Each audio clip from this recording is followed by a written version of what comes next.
ಕರ್ನಾಟಕದಲ್ಲಿ ಇರೋ ಎಲ್ಲ ನನ್ನ ಸಹೋದರಿಗಳಿಗಾಗಿ ಅಥವಾ ಪ್ರಪಂಚದಲ್ಲಿರೋ ಎಲ್ಲ ನನ್ನ ಸಹೋದರಗಳಿಗಾಗಿ ನಾನು ಪ್ರಾರ್ಥನೆ ಮಾಡೋವನಾಗಿದ್ದೀನಿ.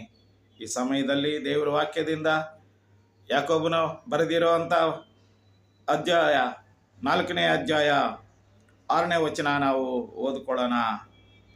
ಆತನು ಹೆಚ್ಚಾದ ಕೃಪೆಯನ್ನು ಕೊಡುತ್ತಾನೆ, ಅದರಿಂದ ದೇವರು ಅಹಂಕಾರಿಗಳನ್ನು ಎದುರಿಸುತ್ತಾನೆ, ದೀನರಿಗಾದರೂ ಕೃಪೆಯನ್ನು ಅನುಗ್ರಹಿಸುತ್ತಾನೆ ಎಂದು ವಾಕ್ಯವು ಹೇಳುತ್ತದೆ.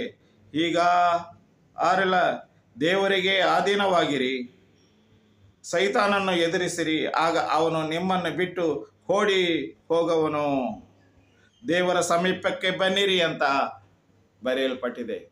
ನನ್ನ ಪ್ರಿಯ ಸಹೋದರಿಗಳಿಗೆ, ಈ ಅಂತ್ಯಕಾಲದಲ್ಲಿ ಜನರ ಮಧ್ಯೆ ನಿವಾಸ ಮಾಡುವಂಥ ನಾವೆಲ್ಲರೂ ಭಕ್ತಿಯಾಗಿ ಪರಿಶುದ್ಧವಾಗಿ ನಾವು ಬಾಳೋಣ ಅಂತ ದೇವರು ಇಷ್ಟವಾಗಿದೆ. ಆಮೆನ್.